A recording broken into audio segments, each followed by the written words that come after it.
morning and welcome, Patriot Radio News Hour. Joe and Jason on this Monday. I hope you had a really good weekend. Yes, time to get back to the grind, and unexpectedly or expectedly, the United States, President Trump deciding to take action against Iran and their nuclear facilities. Were they building a bomb? Were they not building a bomb? Doesn't really matter because, we just decided we wanted to bomb. Our toll-free number,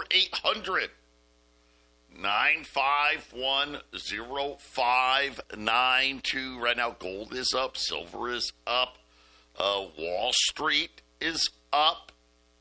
Not a lot, but up. Crude oil right now down a tad. The president warning people that he is watching, saying that he demanded that everyone keep oil prices down, or they would play into the hands of the enemy. Everyone keep oil prices down. I'm watching. I don't wonder what that means. Don't do it, was his message to the Energy Department. So I guess that was his message in general. Was he, I don't know, warning? Was that for the bankers? Was that for speculators not to drive up oil prices? And then he sent a message, I guess, well, in public, but directly to the Department of Energy. Drill, baby, drill, and I mean now. So we'll see. I think it's all going to come down to what happens in the Strait of Hormuz. Iran's parliament has said that they want to shut down the Straits of Hormuz. And for those of you that maybe haven't had the time yet to look up the Strait of Hormuz, it runs right along the border with Iran. It runs the entire border, the UAE, Saudi Arabia. I mean, it truly is extremely important body of water as far as oil goes. And there's other things which we're going to learn. Apparently, farmers, this may have a big impact on fertilizer cost. The Iranians, one of the largest, I think they're the third, don't quote, I think they're the third, they may be the second largest, second or third largest, or one of the big ones. When it comes to the urea production that goes in to fertilizer, so we're going to have to watch those. And really, the biggest point of contention, they call it the choke point. And it's right, it's the smallest, I guess, the smallest point in the Strait of Hormuz, where the United Arab Emirates, right, their land, if you will, kind of juts out. And you have to go right next to the Iranian border. It's a 20-mile stretch. 20 miles, in the ocean, it's like a needle in a haystack. But the problem is, for these big ships, there's only about a 2-mile stretch where the water's deep enough, safe enough. So you're really talking about a much smaller area. And that is where the Iranians apparently, put mines in there, do stuff. Apparently, they can stop the traffic.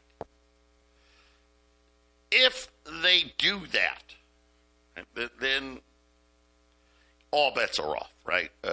Any interruption, especially something that could go days, weeks, heaven forbid, longer than that, right? Then you're talking, okay, oil prices are going to go through the roof. You're probably going to be, at that point, talking regime change. The press secretary, Caroline Leavitt, was out this morning saying that the U.S. administration is confident that Sunday's bombing of 3 key nuclear sites accomplished its job of dismantling Tehran's alleged nuclear ambitions. She also said Trump made the decision based on his own instincts and the intelligence that he saw. The strike made the homeland safer. Now, we'll find out. It was interesting, though. What was interesting in it was the following comments. Again, this was Caroline Leavitt this morning, the press secretary. If the Iranian regime refuses to come to a peaceful diplomatic solution, which the president is still interested in engaging in, why shouldn't the Iranian people take away the power of this incredibly violent regime? I think we all know the answer to that, which is they're still in power. So does that mean the United States may be talking regime change if they close the Straits of Hormuz? And it looks like it. 800-951-0592 is our toll-free number. AllAmericanGold.com is the website. We take a quick look in at the markets. Right now, the Dow's up 100. The S&P's up 31. The Nasdaq's up 120. A lot of that is Tesla. Tesla had I guess they debuted their robo-taxis in Austin, Texas. Kind of, I guess, Tesla's version of the Waymos, right? The self-driving cars. On a good note, the 10-year note is down today, 4.32. A little bit, I guess, of a flight to safety. And again, we would expect something bigger, but we'll take it. Crude oil right now down 60 cents. We'll see how long that lasts. By the way, just got a note coming across the board here. Insurance rates have now skyrocketed for deliveries of oil. So they're speculating, hey, even if oil prices don't go up, prices are going up. We'll see, but we'll watch it. See how high the insurance rates do get. Gold's up 18, 33.87. So kind of hovering right below that 3,400 mark. Got above it for a day. Wasn't able to stick. We'll see. And again, 3,400 still is the key level. We want closes above 3,400. And then 4,000 comes. I think that really just comes. What is going to be the next driver of gold? I don't think I guess if this thing gets worse, if Iran does block the straits and it goes on, for a week or more, you're probably going to see some elevated gold prices. Obviously, if something really bad happens, and I don't even know what that would be, but some form of, sleeper cell targets and all that other stuff, then potentially could be. But the real big drivers are going to be what happens with the big, beautiful bill, the budget. How much more debt is the United States going to be on? That's going to be the longer-term catalyst to 4,000. Silver up 30 cents here, 36.25. Platinum banging on the door at 1,300, again up 31.21. 96. And like I said, there's so many reasons to be more diversified as we kind of see what's coming here. It's not, I don't think it's by accident. War drums are beating. When we have major financial things, that tends to be the answer. You know, you go back to the world wars and all of these types of events, and we're here. We're here. I don't know if this is going to lead to something even bigger. I hope not. Don't lose focus here. Nothing. As a matter of fact, if anything, it's gotten worse now. Right? Think about it. And now we're going to want to spend even more money. Right? I mean, that's usually what happens. We did get some economic data out today. We got PMI. It was, I'll call it mixed. Manufacturing was flat. Services beat, but barely. They were expecting 52.9. It came in at 53.1. So kind of flat. Let's just call it flat. Inside, prices rose sharply, particularly in the service areas. They're saying that not just tariffs, higher financing, wages, fuel costs. So already starting to see, and we saw a little bit, May was the bottom, right, in energy cost. This is obviously, this won't help, but we'll keep our eye on it. It was fine outside of, okay, are we finally going to see some inflation? If we weren't,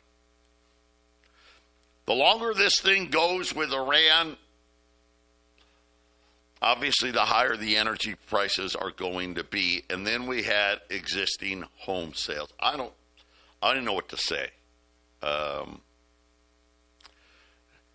Rose less than 1% month over month in May. And I mean, May is like home buying season. Sales are down year over year. Fourth straight month of year over year declines. By the way, it was down 4% unadjusted. Why would you have to adjust it in May? I don't know. But the actual data, much worse than the seasonally adjusted data. According to the head economist, Lawrence Young, the problem is high mortgage rates. I would argue high prices is probably the bigger problem. I mean, mortgage rates outside of the mortgage rates from the financial crisis forward, these would not be historically high rates. Really. These would not be. I mean, it's not like the late 70s into the early part of the 80s. By the way, the second worst May ever. I think it was the May of COVID was the only one that was worse. Could be, actually, I think it took out COVID. I apologize. It was the May of the financial crisis. I want to say May of 08. Maybe it was May of 09. One of those two was the worst ever. Supply is showing up everywhere. So we can solely blame this on affordability. The median price rose again, right? It's like, wow, how? 1.3%, $423,000. By the way, that was also a record. So we had the second worst sales May ever, and yet the highest median home price for the month of May ever. Prices are up 51% since the pandemic. And, well, whose fault is that? Whose fault is that? Have you figured it out yet? I don't know how this ends. It's not going to be good. Because we got two problems. Number one, cost is the cost. What would a housing crash look like this time around? I mean, we can't go back to homes costing $100,000. Can't build it. Can't get it done. I guess we're stuck with this, right? No one can sell. No one can move. No one can afford to actually buy the homes. We'll see. We'll see. Interest rates are going to be the key. I don't know how far. Housing prices should obviously come down. I mean, that's the most logical thing. Maybe on an existing home. Maybe. Right? Somebody that, hey, I was fortunate, my house was paid off. I can sell it for whatever. For those that don't have mortgages. Then maybe, I guess you could sell it for less than what it would cost to build one. Other than that, I don't see it. And unfortunately, I don't see the cost of building homes going to be cheaper. Actually, if anything, I think they're going to even get more expensive, if you can believe that. It's a really tough thing that we're in. Some interesting things happening inside the Federal Reserve. So remember, they just had their meeting. Didn't raise rates. Matter of fact, they voted 9-0. So remember, the Fed, they vote. Because it's very, very democratic. They vote as to whether or not they agree with what Jay Powell comes out and tells the media. Fed Governor Christopher Waller, by the way, he is a voting member. Not all of them vote it rotates, but he's a voting member. He voted to not raise rates. He has now emerged as one of the people under consideration to replace Jay Powell. He said, ready for this? He said that he expects, I shouldn't say that he expects, that's the wrong thing, that a rate cut could be coming as early as the end of July. Right, that's the next meeting. And I was in an interview on CNBC. People are speculating he's campaigning for the job. And I felt like thinking to myself, well, gosh, why didn't you vote against not cutting rates at this meeting? Right? I mean, you could have. That would have been saying it after the fact, right? So let's see how he votes. Let's see how he votes. We weren't done. Then the Fed vice chair. So that's like number 2 in the Fed.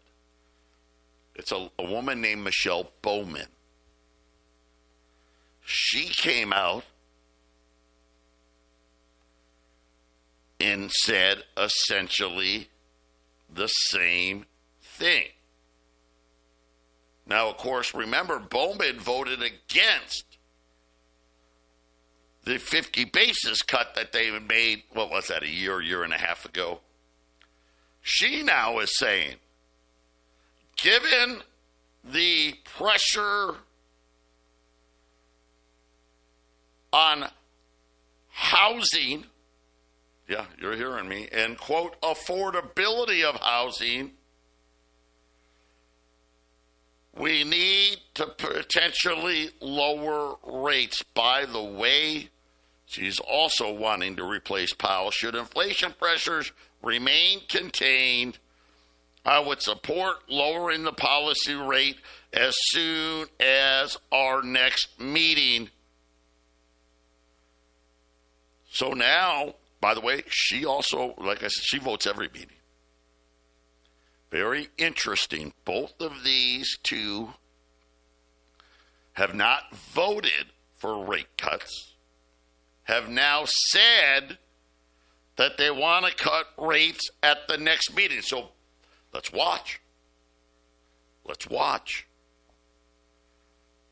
Why would that be important? If consensus starts coming for rate cuts at the next meeting,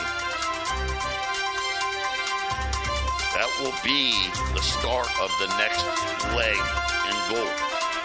Very simply put, they want to weaken the dollar, right? They would rather risk inflation. 800-951-0592. Patriot Radio News Hour. Joe and Jason. On this Monday, $20 gold continuing to be the cheapest entry into the gold market here. $3,520. Gold right now, $33.90. So kind of right at the highs of the day here. Still got some $5 Indians available at $910. Cheaper than a $5 Liberty today. 800-951-0592. So you probably have, I would say, the two most important people not named Jay Powell. Christopher Waller, who has been on the Trump short list for a while, and now the vice chair, who has now kind of, she's on the list.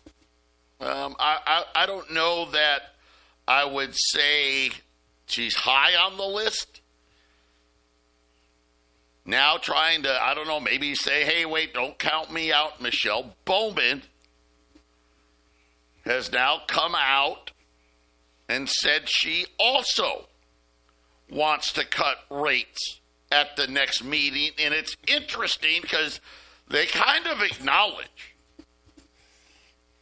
that, yeah, I mean, let's not wait to cut until after the job market tanks. So do they know something about the jobs market that we don't? Second round tariffs, we're not seeing the inflationary effects. Not all tariffs are going to be passed through to inflation, which is true, right? Right? The suppliers are going to eat some, right? The people buying it's going to eat a little bit, right? Everyone's going to take a bite of it. And, well, we're probably going to see inflation rise. We are? Oh, wait. But it'll only be 0.3%. So why not cut? There you go. Okay. It starts with a little cut, then it gets a little bigger, and then it gets a little bigger. And then before you know, I don't think we go to zero, but I don't know, Joe, can they get it down to 2.5 maybe, to make everything happy? Because you got things blowing up and the world getting a little chaotic. Who's going to know an extra point or two? Who's going to notice? You know what will be interesting, because I think you're right. Here's the problem. I don't think we can go back to zero. I don't think the markets would allow. I mean, I guess they could, right? in theory, they could go back to zero. How much will the bond market actually allow? In other words, remember the last time they cut? Okay? Remember that, we were just talking about how Bowman was the dissenter on the 50 basis point cut. Remember what interest rates did, right? The yields actually rose, right? The Fed, what did they cut? Almost a point total? I think it was a point. One whole point. And yet the 10-year note was actually higher than when they started cutting. In other words, I don't know, and here's the problem. What will the bond market allow? In other words, let's just say this starts happening, okay? They're feeling the pressure. Donald Trump wants a rate cut for, I think, all the right reasons, which is, hey, I want to pay less interest on the debt. So think about it this way. Look at where the Trump administration is coming from. We're going to increase the debt by, let's just say $300 billion, okay? Because that's probably a fair number. If the economy gets a lot worse, it'll be bigger, but let's call it $300 billion. If they can lower the interest payments on the debt, hey, well, maybe it will be like only raising it $100 billion instead of $300 billion, right? I mean, if they got really lucky, right, what's the best case scenario? Well, it only cost us $200 billion, and the Fed lowered rates, and somehow the deficit stayed the same. Heck, maybe it could even go down a little bit if they lowered them enough, right? Because we're going to save a whole bunch on interest rates. And that's really the question, Jason, is can we save? Because I know the last time they cut, it didn't save us anything, right? Because the interest rates kept going up. I don't know. I don't know what the market will do. Well, short term is a little harder to tell. Right, Joe? Well, yeah, that's all Trump cares about. He doesn't care. He's like, I'm out of here. I've only got 3 years left. But long term, and we haven't spoke about it in a while because we've had the inflation the last couple of years. There is a way that if you had none of this pesky paper money anymore, and it was all digital money, that you could set this thing into negative interest rates. You can make cash that's still available. Let's just say cash isn't illegal, but it'll just be costly. You go to a store, and they have a 10% cash charge. You go to spend $100 at Walmart and you get a 10%, let's just call it a tax on cash. So everybody's in digital. Now you got everybody in digital, you go to negative interest rates. Well, then you say, well, what about the inflation?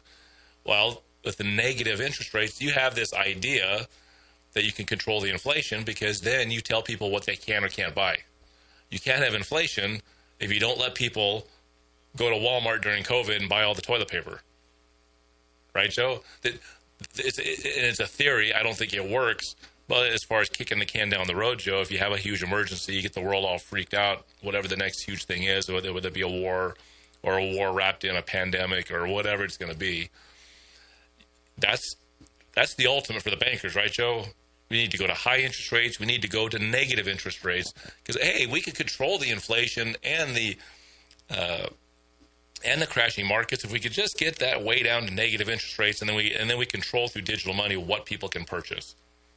If you want to be a hog and purchase extra stuff, you can pay 3 times as much for that extra bag of toilet paper, right, Joe? See what I mean? We don't have that yet, so we're going to have a weird emergency coming up here, I think. A war, probably, I'm guessing, right? 800-951-0592. Patriot Radio News Hour. Joe and Jason will be back after the break.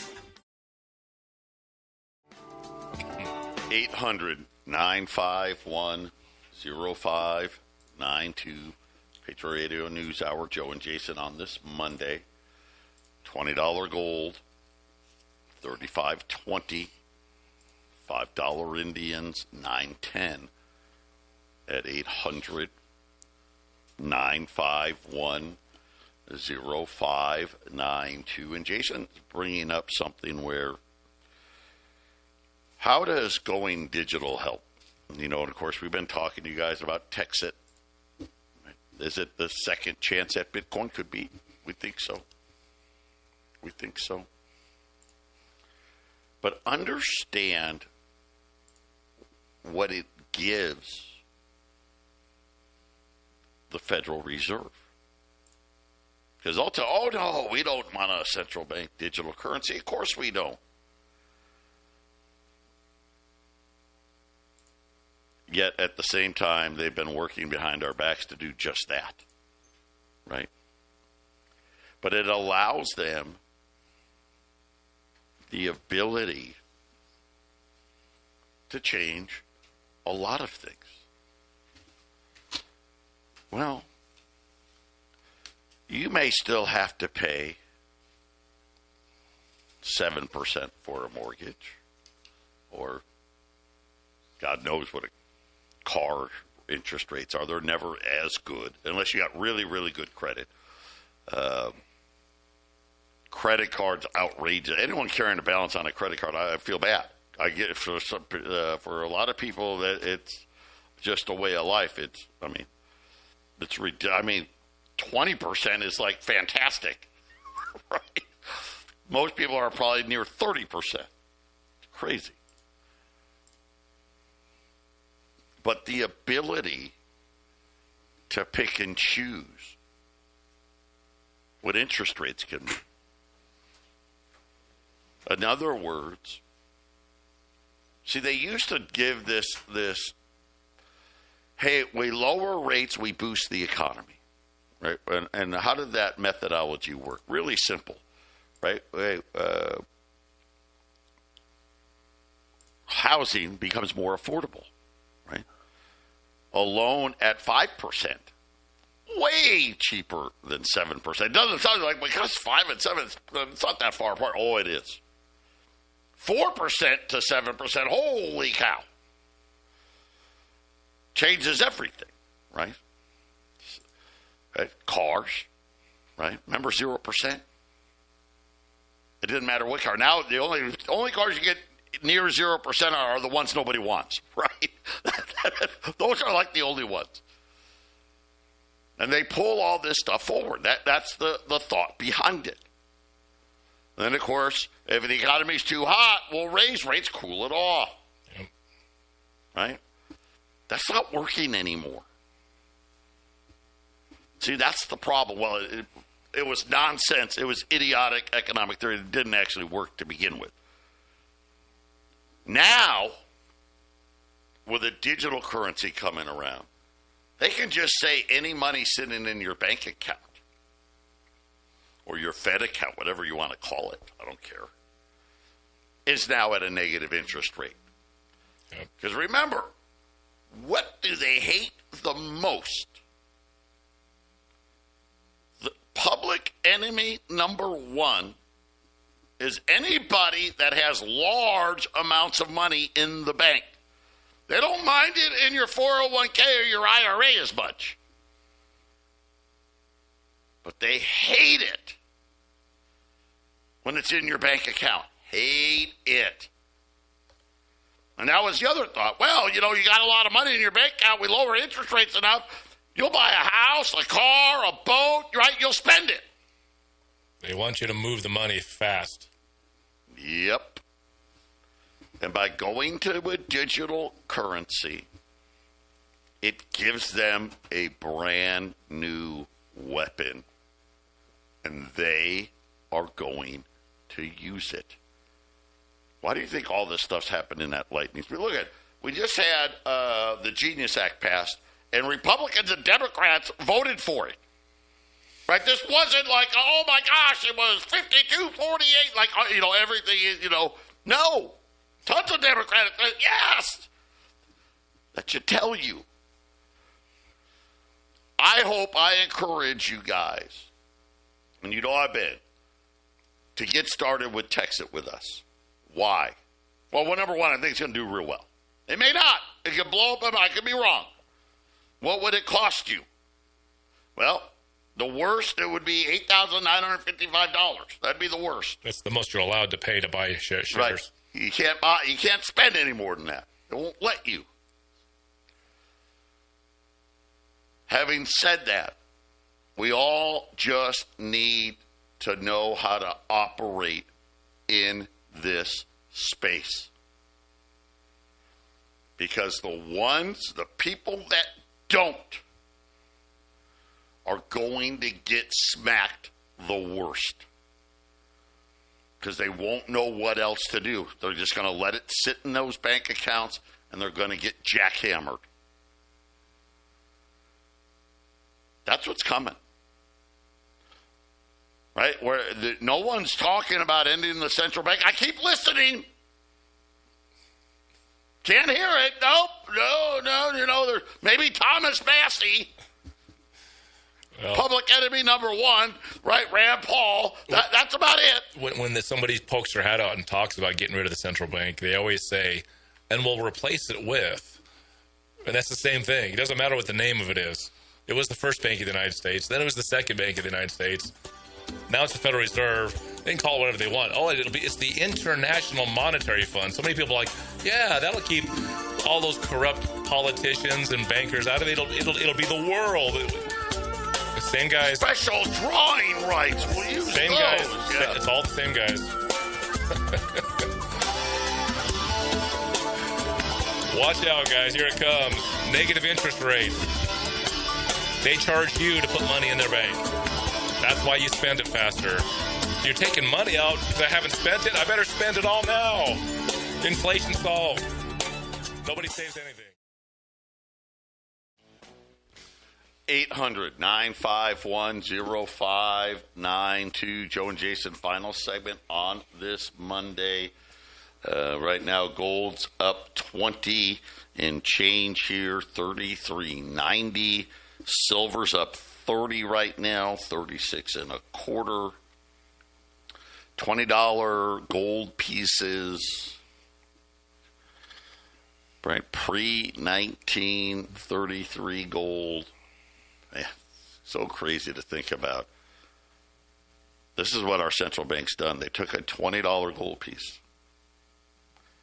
It's now $3,520. And we're probably going to be seeing a price of, $5,000 soon. Next 12 months, 18 months, soon. Real soon. Great job. And now they want a bigger weapon. A digital currency that they can attack us with.